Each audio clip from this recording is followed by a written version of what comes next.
하나님 아버지, 문제는 문제 자체에 있지 아니함을 우리는 수없이 배웠습니다.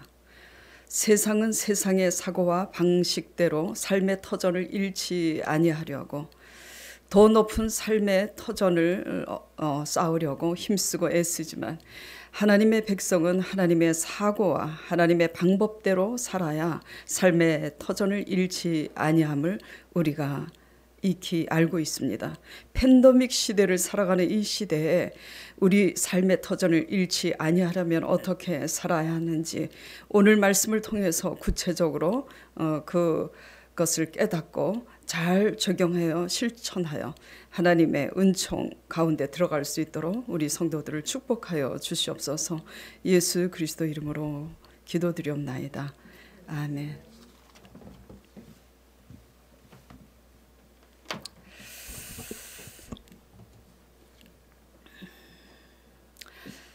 삶의 터전을 하루아침에 잃게 된다면 생각해 보셨어요?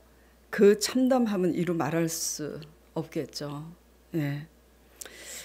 그러나 잃기 전까지는 그 누구도 나에게 그런 일이 일어나리라고 생각하는 사람은 없습니다. 이미 연세 드신 우리 집사님들 또 아버님 얘기를 이제 들으면서 하루아침에 그렇게 다 잃어버리게 되리라고 꿈에도 생각하지 못했는데 그날이 오고 말았어요.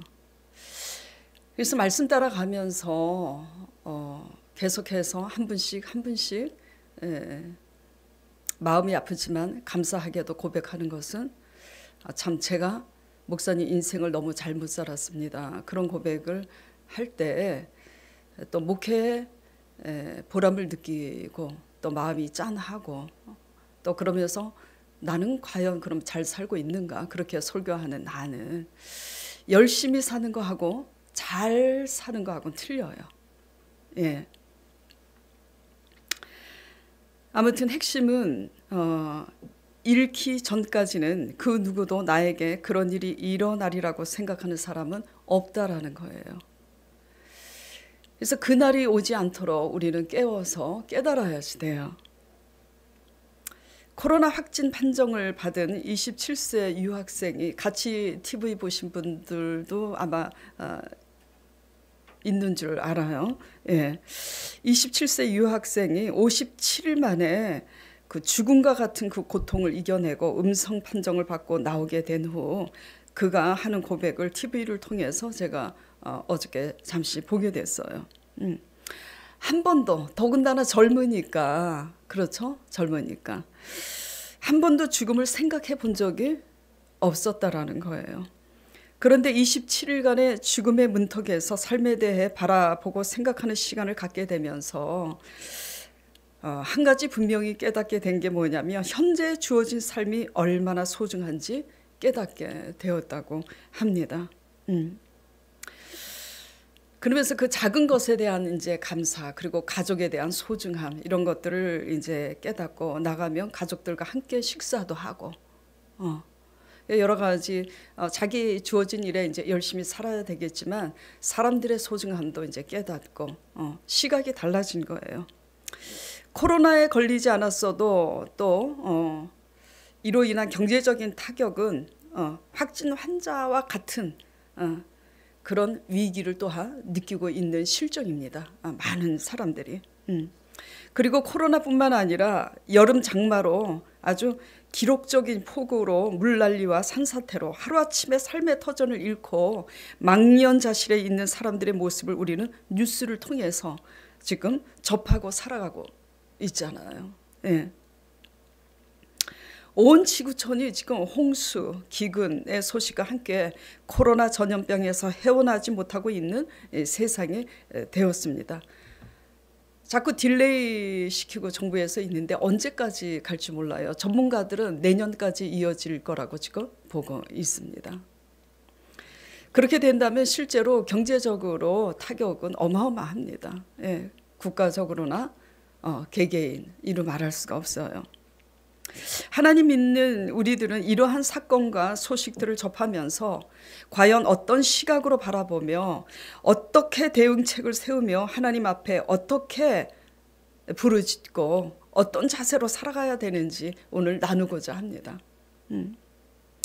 하나님을 믿고 있는 백성인데 지금 이루고 있지 않는지 우리 자신이, 우리는 코로나에 아직 걸리지 않았고 도심에서 살고 있기 때문에 물난리도 겪지 않았고 아랫지방처럼 경제적으로도 탄탄해 우리 가족은 무탈하게 잘 살고 있다고 세상 사람처럼 구경꾼처럼 바라보고 안일하게 생각하고 그저 코로나가 언제 끝날 것인지만 기다리면서 끝나면 마음 편하게 그동안 다니지 못한 곳에 활보하면서 여행하면서 내가 즐기리라 하고 그런 마음 자세로 지금 우리가 있는다면은 바로 이러한 사고방식으로 이러한 삶의 태도를 가지고 살아가는 우리 때문에 이렇게 지구촌에 하나님의 강력한 경고의 메시지가 지금 내려지고 있다는 것을 인식하시길 바랍니다.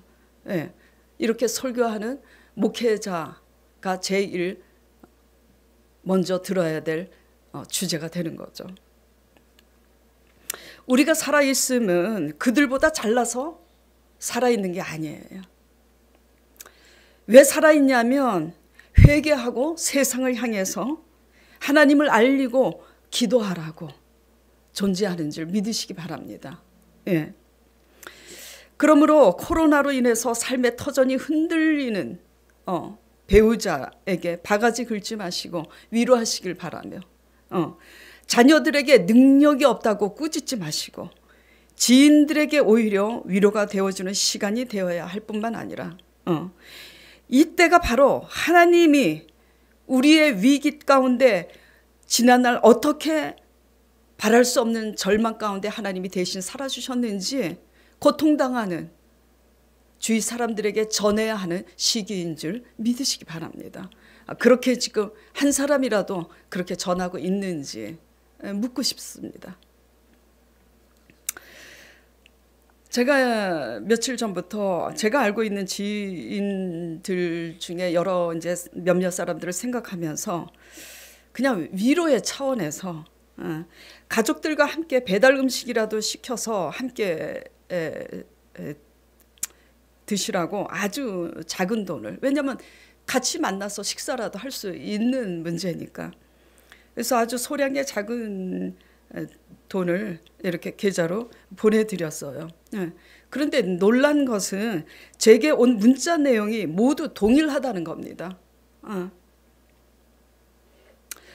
제게 온 그 답신을 보면서 제가 굉장히 도전을 받고 또 저 자신이 부끄럽기도 하고 내가 왜 이렇게 참 쪼잔하게 살고 있는가. 답신이 공통적으로 온 게 이런 내용이에요. 목사님, 이번 달 너무 힘들고 지친 달이었는데 목사님과 주위 사람들에게 더 많은 위로를 받게 되는 달이 되었습니다. 돈을 받아서가 아니라 너무 감사하다고. 이 공통적인 문자 메시지예요. 그러니까 가장 도전받은 그 메시지가 뭐냐면 너무 힘들었는데 지금 이제 코로나 시대에서 직장을 여전히 잃지 않고 다니는 사람들 있지만은 그렇지 못한 사람들도 있어요. 그래서 제가 아는 이제 지인들 이제 몇 분들에게 그렇게 작은 뭐 구제도 아니에요. 그거는 아주 그냥 작은 진짜 식사값. 근데 주위 사람들에게 더 많은 위로를 지금 받게 되는 달이었다고. 목사님과 주위 사람들이 거기에 제 목사라는 그 명함이 들어가는데 제가 진짜 정말로 조금도 더해서 오버해서 얘기하는 게 아니라 정말 너무 부끄럽고 아찔했어요. 목회자도 이렇게 쪼잔하게 이렇게 하는데 주위 사람들이 다 목회자는 아닐 거 아니에요. 그런데도 코로나 시대에 어려움을 겪고 있는 자들에게 관심을 가지고 다 돌아보고 있다라는 사실을 알게 된 거예요. 하나님은 코로나 위기를 살아가고 있는 이 시점에서 그렇구나. 숨어 있는 의인들을 통해서 어려움에 처해 있는 당신의 백성들에게 하나님의 많은 위로와 도움을 사람들을 통해서 경험하게 하고 계시는데 과연 우리는 어떻게 동참하고 있는지, 나는 그런 위로를 정말 제대로 준 건가? 아니에요. 왜냐하면 이렇게 하면서 겸손한 척하는 게 아니라 요번에 저희 아들이 좀 큰 돈을 제게 보내왔어요.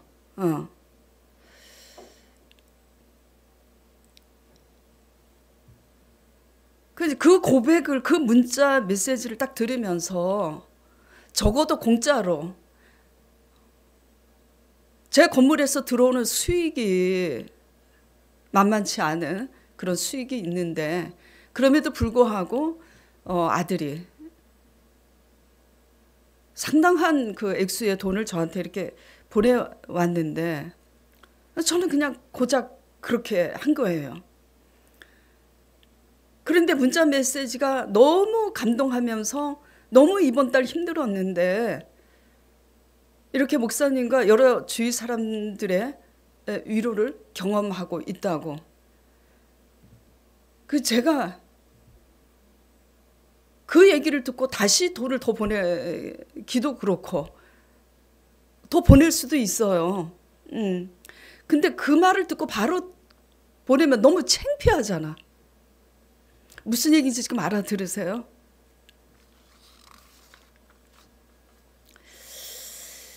너무 인색한 제 손이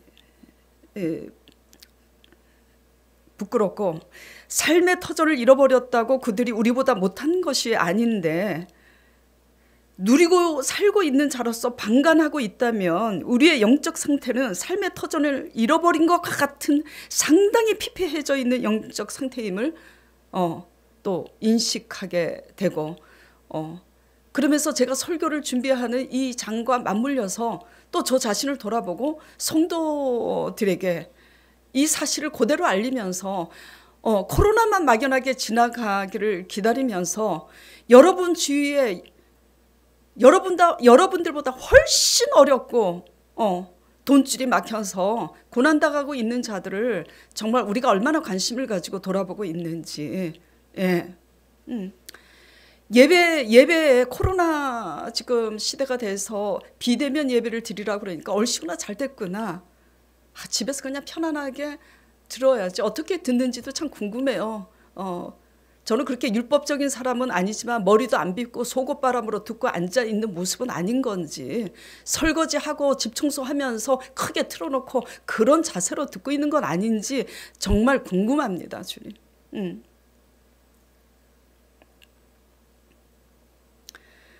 중요한 것은 주일 예배의 말씀을 이제 듣는 게 아니라 우리가 삶 속에서 이 코로나 시대에 우리 곁에 그 어려운 사람들을 향해서 우리가 얼마나 관심을 가지고, 작은 거 하나라도 관심을 가지고, 물질 있는 곳에 마음이 있고 마음이 있는 곳에 물질이 있잖아요. 이렇게 우리가 하고 있지 않다면 지금 이 코로나 이 시대의 이 위기는 우리 믿는 사람들의 빛과 소금이 되지 못한 우리 믿는 사람들의 회개할 경고라고 저나 여러분이나 잘 알아듣고 회개하시길 바랍니다.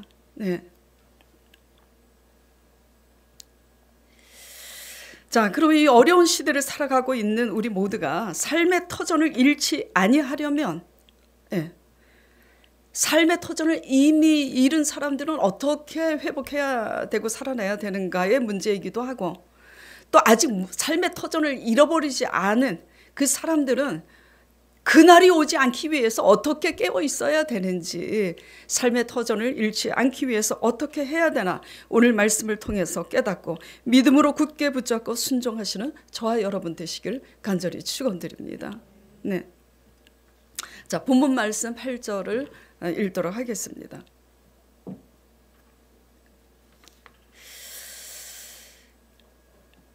예레미야 27장 8절 여호와의 말씀이니라 바벨론 왕 느부갓네살을 섬기지 아니하며 그 목으로 바벨론 왕의 멍에를 매지 아니하는 백성과 나라는 어떻게 한다고요? 내가 같이 읽겠습니다. 내가 그들이 멸망하기까지 칼과 기근과 전염병으로 그 민족을 벌하리라. 하나님이 지시하신 멍에를 매지 아니하므로 칼과 기근과 전염병으로 멸하시겠다고 지금 하나님께서 경고하시고 계시는데 이미 이스라엘 역사를 통해서도 그렇게 전염병으로 치시고 기근으로 치시고 홍수로 치시는 하나님의 말씀은 기록이 돼 있어요. 그런데 그 현상이 오늘날 일어나고 있는 겁니다. 코로나가 그냥 지나가기를 바라면 안 돼요. 세상 사람처럼. 거기에 우리가 왕같은 제사장으로서 부름받은 책임과 소임을 과연 각자 잘하고 있는지를 돌아봐야 되는 시간인 줄 압니다. 하나님은 기근과 홍수와 전염병, 화마 이 모든 재앙을 주관하시고 주도하시는 주권자 하나님이시라는 걸 잘 알고 계시잖아요. 온 지구촌에 믿는 하나님의 백성들이 하나님을 믿노라지만 하나님이 지시하신 말씀대로 멍에를 메고 있지 않아서 부패할 대로 부패함으로 하나님께서 이를 같은 징벌을 내리고 있어서 유튜브로 본 사람들은 여러 사람들이 본 줄 알아요. 미국 확진 환자로 어마어마하게 그렇게 죽어갈 때 미국의 목회자들이 미국의 그 빌딩가에 그 기둥과 가로수를 붙잡고 기도하는 모습을 유튜브로 봤잖아요. 예. 삶의 터전을 잃지 아니하려면 어떻게 해야 되나? 첫째, 하나님이 지시하신 멍에를 매야 되는 줄 믿으시기 바랍니다. 네, 그날을 맞지 아니하려면 이게 답이에요. 삶의 터전을 하루아침에 잃지 아니하려면 어떻게 해야 된다고요? 하나님이 지시하신 멍에를 매야 되는 거예요. 삶의 터전을 잃으셨나요? 그렇다면 그 원인은 우리가 믿는 자로서 그동안 매야 할 멍에가 정작 무엇인지 깨닫지 못하고 살아왔기 때문이에요. 그리고 그 멍에를 왜 매야 되는지 아직도 깨닫지 못하고 살아왔기 때문에 하루아침에 터전을 잃어버린 겁니다.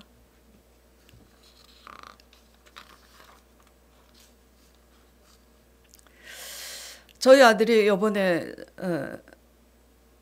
저하고 좀 여러 가지 많은 대화를 했어요.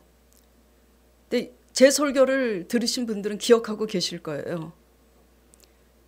사후수완이 뛰어나서 상당한 돈을 이렇게 많이 버는데 교만이 아니라 자만도 아니고 우리가 영혼 구원을 잃어버리면 다 잃어버린다는 것을 알기 때문에 우리 아들이 자기 힘으로 그렇게 버는 방법에 대해서 망하기를 기다렸다 그랬잖아요. 어느 부모가 자식 망하기를 기다립니까? 근데 어떤 성도분이 또 철딱서니 없이 저한테 그래요. 아드님이 언제 망할까요? 망해서야 돌아오겠죠. 그래요. 네. 제가 그렇게 기도하면서 그랬어요. 하나님, 완전히 망해서 하나님을 수십 년 믿은 집사님들과 사람들이 하루아침에 터전을 잃어버리는 것처럼 우리 아들도 그 끝에서 다 잃어버려야 하나님께 돌아올 수밖에 없다면 그냥 달게 지켜보겠습니다. 그러나 허락하시면 완전히 털려서 다 잃어버리기 전에 깨닫게 하여 달라고 간절히 기도했었어요. 그러면서 하나님께 맡겼는데 우리 아들이 이번에 그런 고백을 하는 거예요. 엄마, 사실은 제가 엄마한테 상당한 액수의 용돈을 여러 번 드렸지만 제가 사실 어마어마하게 돈을 많이 벌었다 그러더라고요. 그래서 그 50평 알파리움 판교 또 그다음에 그 타운하우스도 그 젊은 나이에 살 수가 있었겠죠. 근데 엄청난 실패를 거듭하면서 자기가 깨달았대요. 무엇을 깨달았냐고 하니까 이 정말 우리 아들이 자기에 대한 그 모든 것을 얘기해도 괜찮다고 얘기했기 때문에 누누이 제가 말씀을 드리는 거예요. 감사한 일이죠. 남의 아들 흉보면 안 되잖아요. 예. 자기가 신인 줄 알았대요. 자기가 돈이 되겠구나 하고 찍고 일을 벌이면 자기가 마음먹은 대로 다 되기 때문에 자기가 신인 줄 알았대요. 엄마가 걱정할까 봐 말은 못했지만 피가 마르는 그 실패를 곤두박질하면서 맛보면서 깨달은 게 뭐냐면 내가 할 수 있다는 자만을 버려야 되는구나. 제가 얼마나 그 고백을 듣고 마음이 뭉클했는지 알 수가 없어요. 근데 엄마, 자만하지 말아야지가 아니라 이제는 자만하지 않게 되더래요. 그러면서 나의 안 좋은 것은 성도들한테 얘기해도 좋지만 이런 뭐 어떤 좋게 된 큰 일은 얘기하지 말아주세요 그러더라고요. 그래서 요번에 엄청난 그 일이 사실은 근데 있었어요. 자세한 얘기는 하지 않지만은 어떤 이제 세계 대회에서 1등을 해서 상금을 받았어요. 우리 아들이 6억을 받았습니다. 그래서 신문사에서도 인터뷰를 하자고 오고 그런데 다 거절을 했어요. 왜 거절을 했니? 근데 거절하고 싶었대요. 네.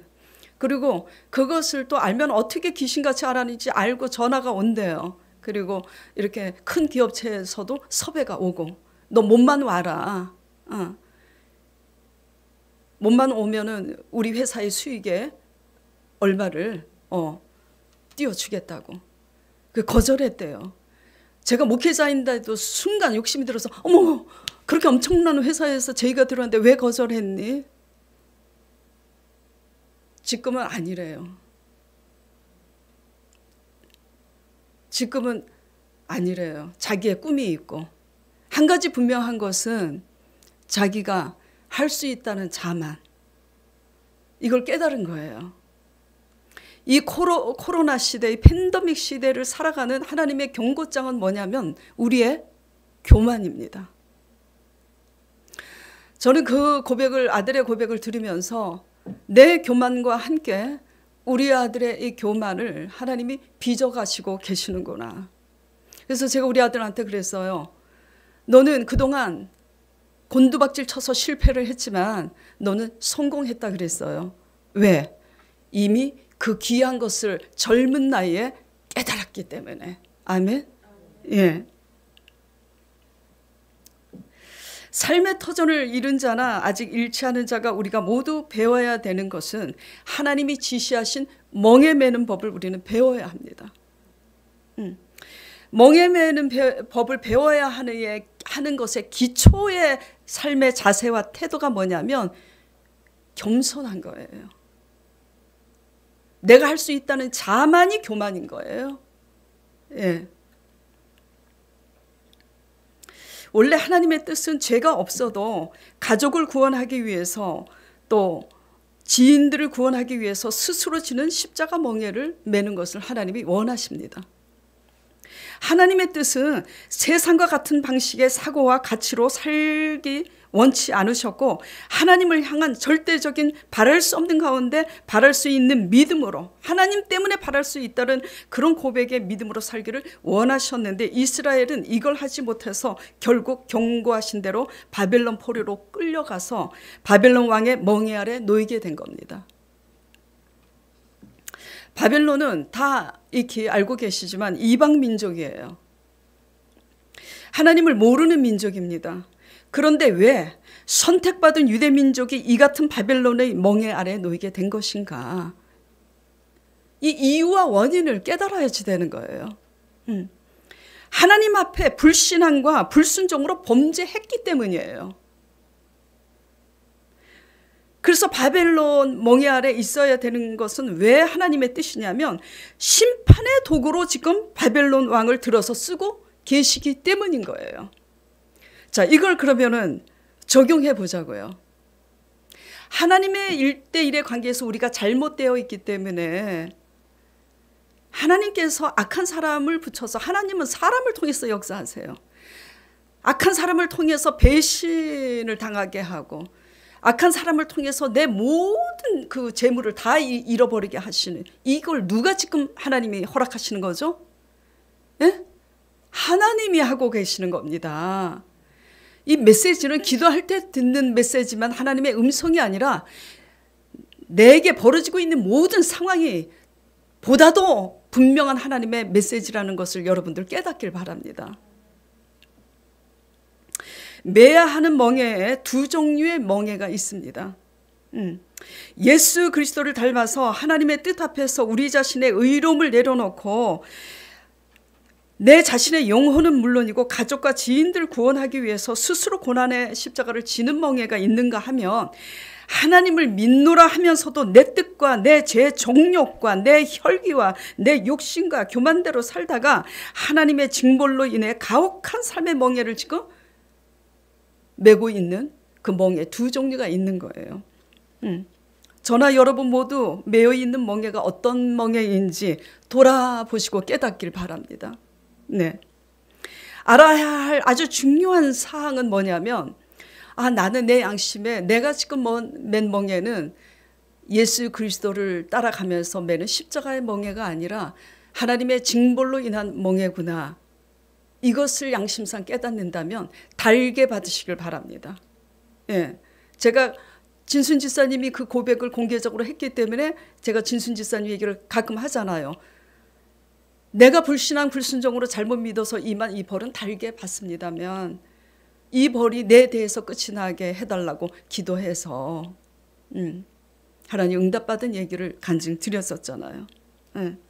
하나님의 징벌로 가혹한 멍에를 메고 살게 된 것이 깨달아진다면 어떤 것이든, 그것이 사람이든 아니면 건강이든 아니면 물질이든 우리의 짓눌리고 가혹한 삶 자체를 원망할 것이 아니라 회개하고 빚어져야 한다는 것을 명심하시길 바랍니다. 그리고 불신앙과 불신종으로 인한 징벌로 인한 멍에는 그 멍에를 달게 받고 빚어지지 않으면 여러분들이 꼭 명심해야 될 게 뭐냐면, 나중에 삶은 지금 가혹한 삶보다 더 비참하다는 것을 여러분들이 깨달아야지 돼요. 자, 하나님의 백성답게 빚어지라고 징벌로 내게 붙이신 바벨론 왕이 누구라고 생각이 됩니까? 남편이 될 수가 있어요. 배우자가 될 수가, 아내가 될 수도 있습니다. 자녀가 될 수도 있어요. 경제적인 몰락이 될 수도 있어요. 이 모든 것을 총망라한 것이 될 수도 있어요. 말씀을 통해서 적용해보고 각자 깨닫는 귀가 열리기를 간절히 축원드립니다. 네.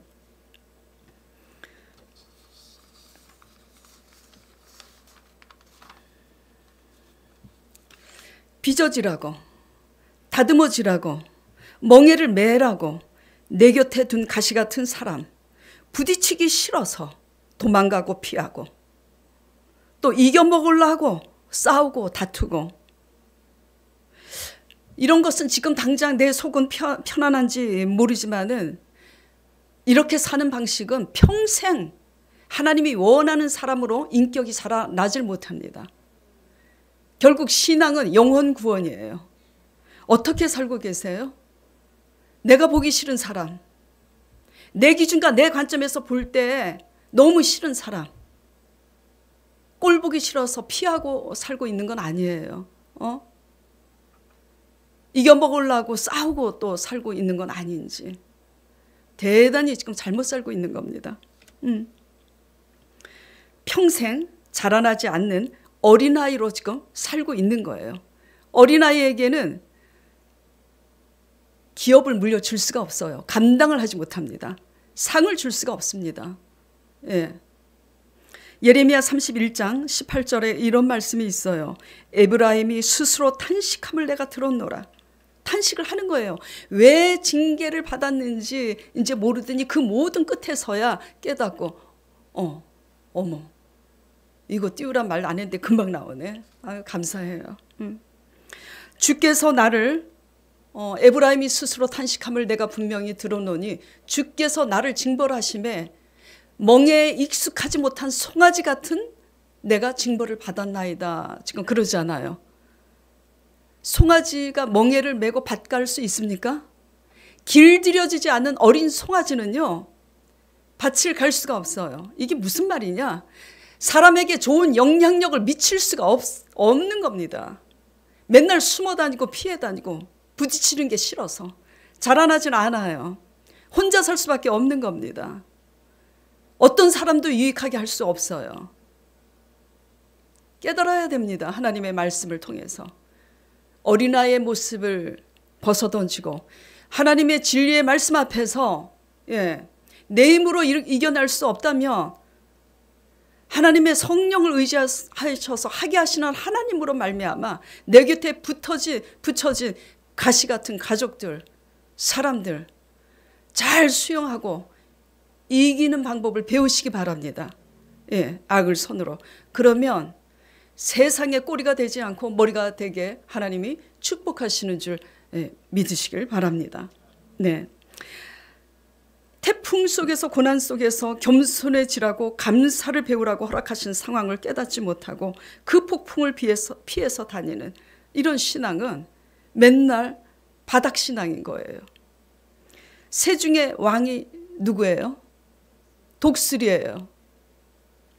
폭풍이 임할 때는 수많은 새들이 바위의 틈을 찾고 숨어들 때 독수리는 폭풍 속으로 뛰어든다고 합니다. 그래서 폭풍을 타고 위로 날아올라요.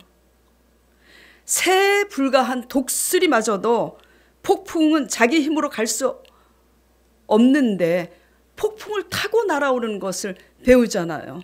하물며 일개 새보다 나은 하나님을 닮은 우리 인생이 새보다 못한 신새로 전락해서 내게 붙여진 가시가 싫다고 누구에게나 임하는 그 폭풍이 싫다고 숨어서 피해서 사는 그리스도인 되지 않기를 간절히 축원드립니다. 전쟁하시기 바랍니다. 뛰어들어서 세상 사고와 방식으로 전쟁을 하는 게 아니라 하나님께 엎드려서 하나님의 힘을 얻어서 이겨내시는 여러분 되시길 바랍니다. 네. 자, 두 번째, 삶의 터전을 잃지 아니하려면 어떻게 해야 되는가? 듣는 귀가 열려야 합니다. 뭐가 열려야지 한다고요? 듣는 귀가. 삶의 터전을 잃지 않기 위해서 세상 사람들은 내 주머니에 돈을 잔뜩 넣어요. 그러나 하나님의 방식은 뭐죠?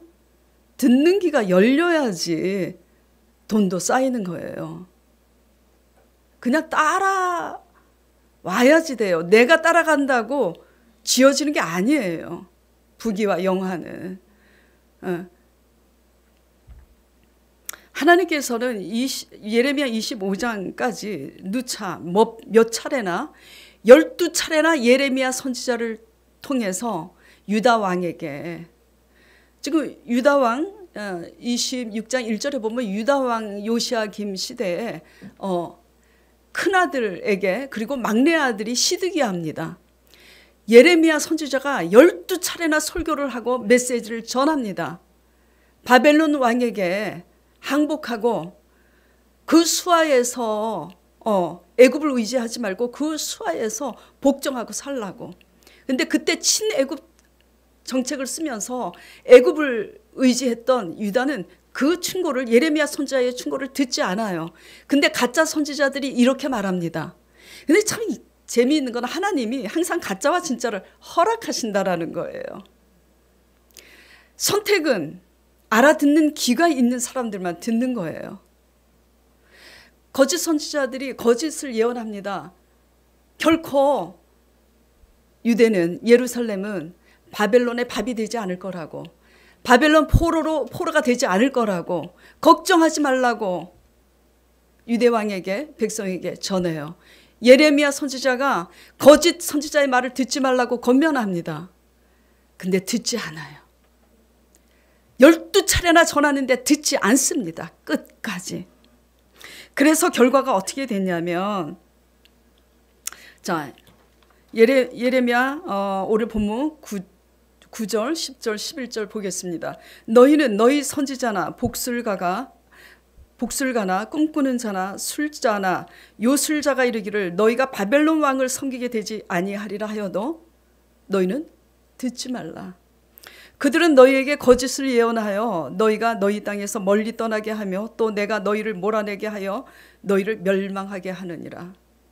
그러나 그 목으로 바벨론의 예레미야 선지자의 말을 듣고 바벨론 왕의 멍에를 메고 그를 섬기는 나라는 내가 그들을 그 땅에 머물러 밭을 갈며 거기서 살게 하리라 하셨다 하라. 근데 듣습니까? 안 듣습니까? 안 들어요. 그 결과 어떻게 되느냐? 유다 왕, 마지막 왕인 시드기야는 파멸을 초래합니다. 나라는 멸망하게 되고 두 아들은 자신이 보는 앞에서 처형을 당합니다. 예. 그리고 자신은 두 눈이 뽑혀요. 그리고 쇠사슬에 묶여서 포로로 끌려가게 됩니다. 망하기로 작정된 자는 공통점이 뭐냐면 끝까지 듣지 않습니다. 자신이 원하는 소리만 듣습니다. 이렇게 하나님은 끝까지 듣지 않는 자들을 억지로 듣게 하시진 않아요. 상실한 마음대로 버려두신다고 로마서 말씀에 우리가 배웠습니다.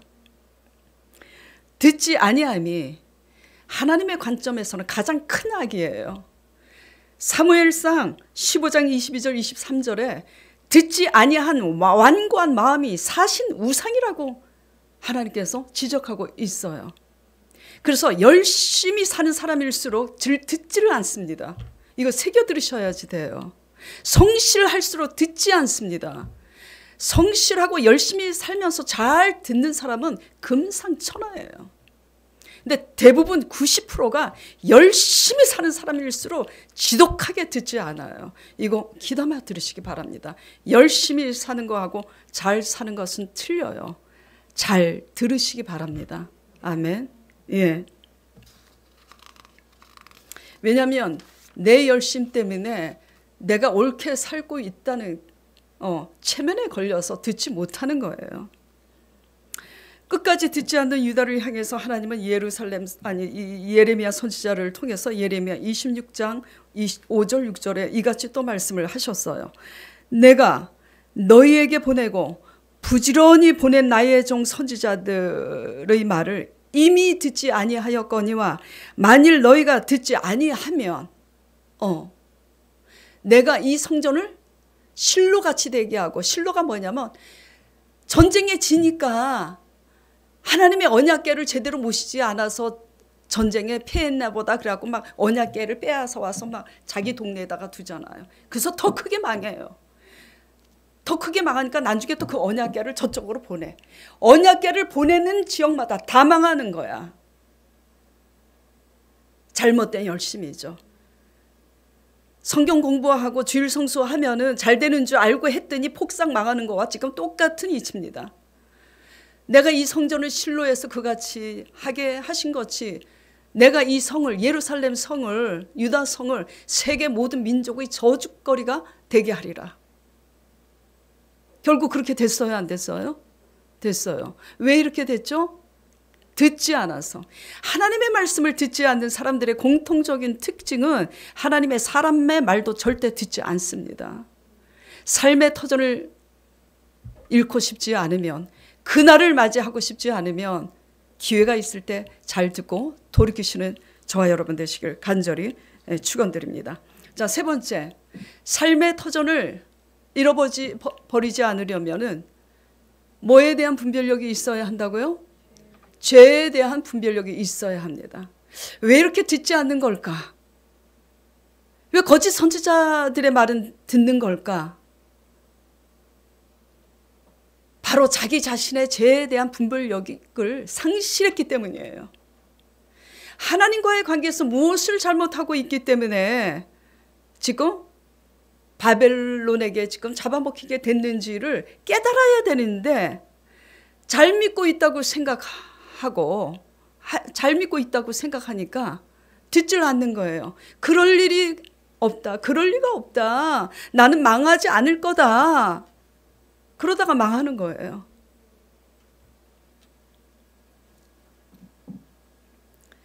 분별력, 죄에 대한 분별력을 상실하게 되면요, 아셔야 되는 게 뭔지 아세요? 삶의 터전도 잃어버린다는 걸 아셔야 됩니다. 그래서 죄와 문제와 경제적인 문제는 리꼬르예요. 죄에 대한 분별력을 상실하게 되면 본인이 듣고 싶은 말만 듣고 반응을 합니다. 이거는 지독한 문둥병이에요. 예. 왜냐? 죄에 대한 분별력이 없기 때문에 자신이 살 궁리만 하기 때문에 들리지 않는 거예요. 예. 유다 왕처럼 왕 같은 제사장으로 우리가 하나님 앞에 부름을 받았잖아요. 하나님 백성답게 살기 위해서는 하나님의 진리의 말씀 앞에서 우리가 어떤 멍에를 져야 되는지를 깨닫고 빛과 소금이 돼야 되는데 여전히 믿기 전과 같은 우리의 아집과 완고한 고집으로 인해서 저는 요번에 우리 집사님들이나 우리 모매님 굉장히 큰 환난들이 있었잖아요. 예, 건강을 잃게 되고 남편이 쓰러지고 이번 일에 그 자녀들이 부모님에게 대하는 태도를 보면서 굉장히 놀랐습니다. 여러분들요, 복 받고 싶으면 복 받는 짓거리를 해야 복을 받습니다. 예. 제가 머리를 파마를 하러 이제 단골 미장원에 한 달 전에 갔을 때 그분들도 크리스찬이에요. 무슨 얘기를 하다가 복을 받으려면 복 받을 짓거리를 해야 됩니다라고 했어요. 복 받을 행동을 해야 됩니다 하지 않고 굉장히 거친 표현을 했어요. 근데 요번에 제가 또 이제 머리를 좀 이렇게 다듬으러 갔는데 그게 그렇게 마음에 찔렸는지 목사님이 그때 오셔서 복 받고 싶으면 복 받을 짓거리를 해야 된다는 그 말이 너무 찔렸다는 거예요. 그래서 왜 찔렸어요? 그럼 이실직고 한번 해보시죠. 교회를 맨날 다니면서 있는 욕 없는 욕 마누라하고 싸우면서 그렇게 욕을 하고 살았대요. 그래서 잘하셨네요. 앞으로 그렇게 계속 사세요. 그럼 어떤 일이 벌어지는지. 예. 막 이제 서로 웃고 이제 그렇게 했는데, 예. 무슨 얘기 하다가 지금 이 얘기하는 거지?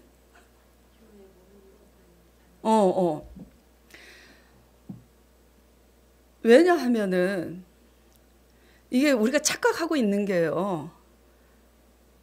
욕심이 많잖아요. 그리고 이기적이잖아요.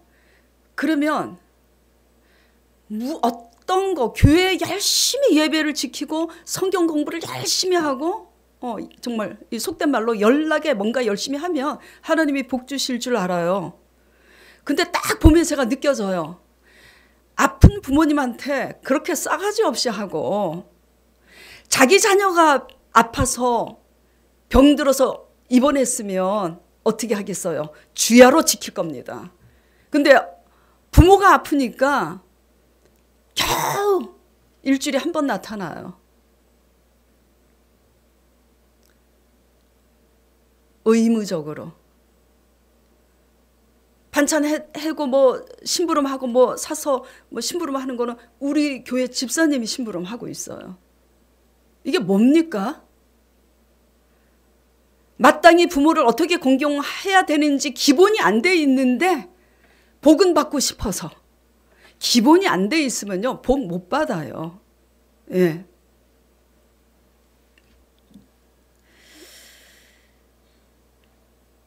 우리가 왕 같은 제사장으로 하나님께 부름을 받았는데 우리의 완고한 아집과 고집으로 인해서 이스라엘과 같이 하나님 말씀 앞에 반응하고 내가 듣기 좋은 말, 내가 복받기 위해서 하나님께 11조는 바치면서 부모에게는 돈이 아까워서 못 드리는 거 복 받을 생각하지 마세요. 11조도 안 내고 부모한테 용돈도 안 드리는 사람은 더더군다나 복 받을 생각하지 말아야지 돼요. 예. 자, 잘 들으세요. 11조 내고 부모 공경 안 하는 사람이 복 받겠습니까? 교회에 11조는 못해도 부모 공경하는 사람이 복 받겠습니까? 후자예요. 그렇다고 얼씨구나 잘됐구나 11조 안에 돼 있구나 이건 아니에요. 근데 맨 처음에 제가 개척했을 때 이런 질문을 했을 때 성도들이 어떻게 대답했는 줄 알아요? 11조 내고 사람들에게 잘하지 않아도 11조 내는 사람이 복 받습니다라고 여러분들 대답한 거 기억하세요? 기억하시죠? 정말 잘못된 거예요. 부모 공경하지 않고 내 곁에 있는 사람 섬기지 않으면서 11조 하는 것은 누구를 위해서 하는 거예요? 내 욕심을 위해서 하는 거예요. 하나님은 속지 않습니다. 예. 그래서 잘못 이렇게 이스라엘 백성들처럼 잘못 믿는 나 한 사람 때문에 우리 가정의 삶의 터전이 몰락하고 세상의 수치거리가 된 것은 아닌지를 돌아보시고, 네, 내 삶의 터전이 이스라엘 백성처럼 다 잃어버린 터전이 되었다며 또 그날이 오기 전에 잃지 않았어도 우리는 삶의 터전이 흔들리기 전에 곤두박질 치기 전에 죄에 대한 분별력을 하나님 말씀 앞에서 키우시고 잘 듣고 각자 양심에 하나님이 붙이신 멍에를 잘 메고 빚어지는 저와 여러분 되시길 간절히 축원드립니다. 네. 자, 여러분은 마음속으로 기도하고 또 지금 라이브로 실시간으로 듣고 있는 성도들 함께 기도하시길 바랍니다. 하나님 아버지, 세상 사람들이나 믿는 사람들이나 우리 모두 잘 먹고 잘 살길 바랍니다. 그러나 세상 사람들은 세상 사람들의 사고와 방식으로 살아가지만 하나님 백성들은 결단코 그렇지 않습니다. 아무리 우리가 실력이 있어서 열심히 살아도 하나님의 멍에를 매지 않고 하나님의 말씀에 귀를 기울이지 아니하고 죄에 대한 분별력이 없으면 우리의 실력으로 다 쌓아놓은 것을 하루아침에 하나님께서 지켜주시지 않으므로 잃어버리게 됩니다. 잃지 않기 위하여서 하나님의 말씀에 귀를 기울일 것이 아니라 그냥 하나님의 말씀이 곧 길이고 진리요 생명이기 때문에 하나님의 말씀을 듣고 죄에 대한 분별력을 가지고 우리의 영혼이 거듭나고 성숙하기 위해서 내가 짊어져야 될 멍에, 길들여져야 될 멍에가 뭔지 깨닫고 하나님을 의지함으로 하루하루 나아가는 우리가 될 수 있도록 성령이 축복하여 주시옵시고, 이러한 경건의 삶이 되기 위해서 말씀을 묵상하고 기도할 때마다 주님 오순절 성령, 거룩한 성령께서 충만한 은혜 내려 주시길 간절히 바랍니다. 예수 그리스도 이름으로 기도드리옵나이다. 아멘.